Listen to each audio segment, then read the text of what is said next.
Okay.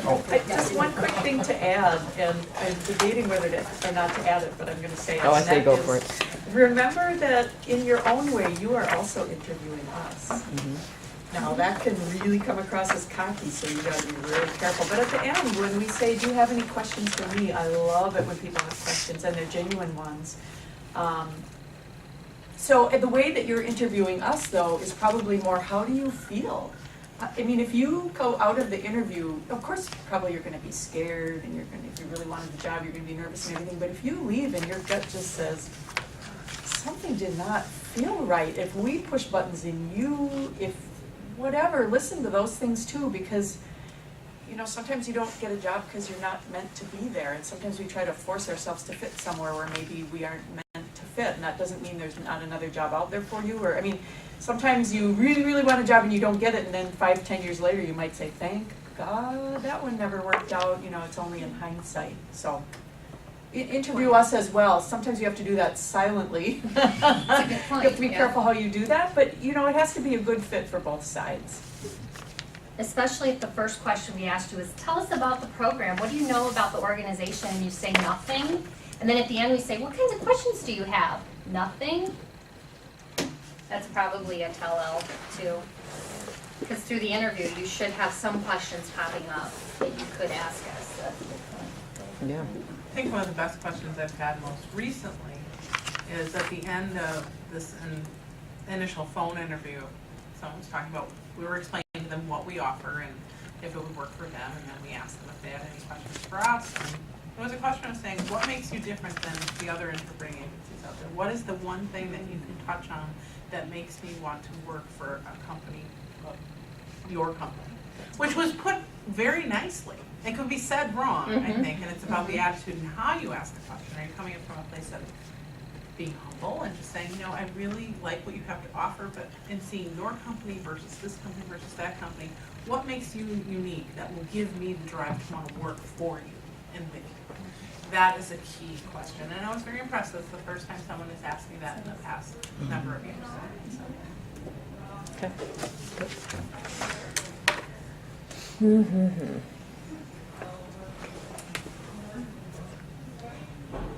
All right, you guys have given us some examples of interviews already. Lots of mistakes that a few people have made. What's the mistake that will automatically disqualify someone when they're in an interview? I can say I don't think I've had anybody do anything yet. Okay. Yet? No, no, there is something that might turn me off completely.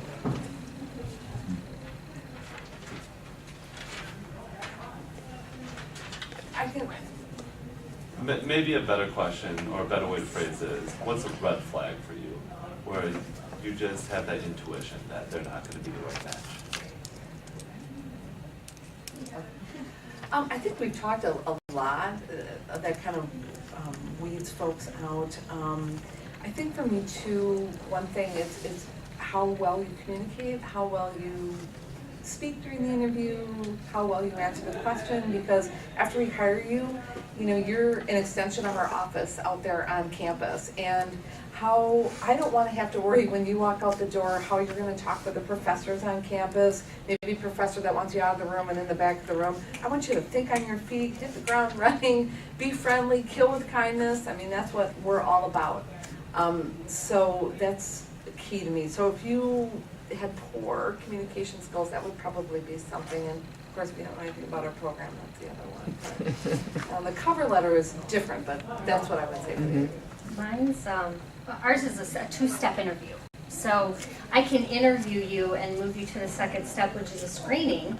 And then the screening goes on to our professional development team. So they assess your English ASL skills and your ASL to English skills. So I can say, yes, I want to hire these people, but the screening may come back and say, you can't hire them. Or vice versa. I could say, this is a red flag. I just don't know. I'm going to send it up and see. I think one of the biggest red flags during just the first portion of the interview with me is not knowing interpreters that work within the center because they're so community-based. The interpreters that work at Sorensen also do community work. And one of the main questions I ask is, tell me a little bit about the colleagues that you're going to be working with. How do you know them? Do you know them? I ask for some names, like, do you know anybody in the office? Have you worked with them? Any types of situations that have come up, humbling experiences that you've had with a community interpreter that will also be an interpreter with you in Sorensen in the call center. So I think that's, among the other things that we talked about, communication and not knowing the team that you're going to work with. A biggest red flag for me is not being able to adapt to different people's personalities. I have people that I employ and hire and work with that I absolutely hate, but you will never know it. You will never know it. They're treated the same. I respect every single one of them. I treat them with respect, but there are people who are in our organizations and in our companies that we don't socialize with outside of the company, and you're going to have that. But you have to show me, at least, how do you work with that? How do you set all that aside and actually be there to support that person? And I need true examples. That's a red flag if you can't give me that, especially because we're such a tight-knit group. One of the things I think that's important also to remember is you're applying for a job. And you have to keep that in mind. You're applying to work. I've had several people apply with Communication Link who are out remote areas who have actually told me, well, once you hire me, you will send a team with me, right, to every one of my jobs so I get used to what I need to do. No, that's not what I do. I'm hiring you to go to that job, and if it's not called for a team to be there, then I will not be sending a team. It's just not economically feasible to do that. So I'm relying on you to be the extension of our office out there, to have the skills to perform the jobs that you're being trained to do right now. Not necessarily keep training you all the time after I've hired you. Now, do we have staff development? Of course we do. Sure, and there will be opportunity and times for that, but that should not be part of your job interview to say, well, I want you to hire me, but I also want somebody to be with me all the time, so I make sure that I'm nice and cozy and everything's going to be okay. No, I'm sorry, that doesn't happen. So, that would be a red flag to me. Hit the ground, sort of. Two English idioms that we have. Yes. Hit the ground running. Yes.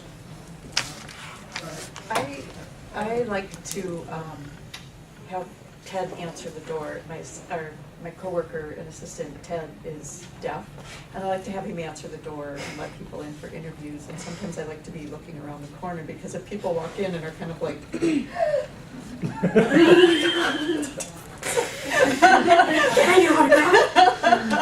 either that or like, oh no, you didn't tell me I was gonna have to sign. If they seem absolutely horrified, scared, their hands. I mean, I get it. You're scared. It's an interview, but Ted is like the friendliest person in the world, and so if you have a hard time interacting with Ted, that tells me something. But there's another one that is more serious, and I'm not quite sure how to phrase it, but if you have something in your background that is going to come up, and there's all kinds of laws about what you have to say and what you don't have to say, what I can ask and what I can't ask. But if you decide you're going to bring it up, really think about how you're going to do it, and maybe even talk to someone who works in HR for some, I don't care if it's a bank or a factory, and say, if you were me, how would you bring this up, or would you bring it up? Because there are some things, I've seen people deal with things very nicely in interviews. This happened in my past, and it's there, and you're going to find it on the background check, and I just want to let you know. Sometimes they'll say more. They don't have to say anything, and I can't look you in the eye and say, now, did you have any federal offenses in the last 5 years, or have you spent time in jail? And sometimes that's relevant and sometimes it's not. But if you're going to bring it up, think about how you're going to do it, if you want to do it. I really would talk to someone in HR, regardless of what industry they're in, and get some advice. If you don't bring it up, that's fine. There are things that HR won't even tell me. I mean, if we run a background check and things come up, our HR department may find things that they won't tell me, but they may also say, you know what, we would advise against hiring this person. Or it's okay to hire this person, or I don't know all the legalities, to be honest with you. But just if you, I guess the point is more, if you decide that you're going to talk about something and bring up something about your past, do it after speaking with someone, if that's an area that you're unsure about, and then really think about how you present it.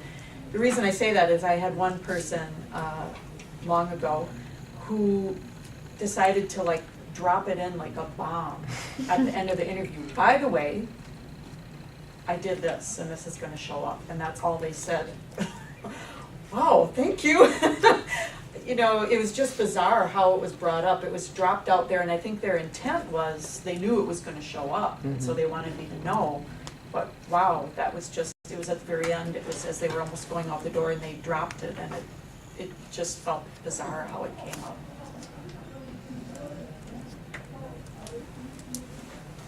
Okay. Alright, it's 10:35. I think we're gonna take a 5 or 10 minute break. If you guys okay with that, you can grab some snacks, go refresh yourself, come back, and then we'll finish up the rest of the day.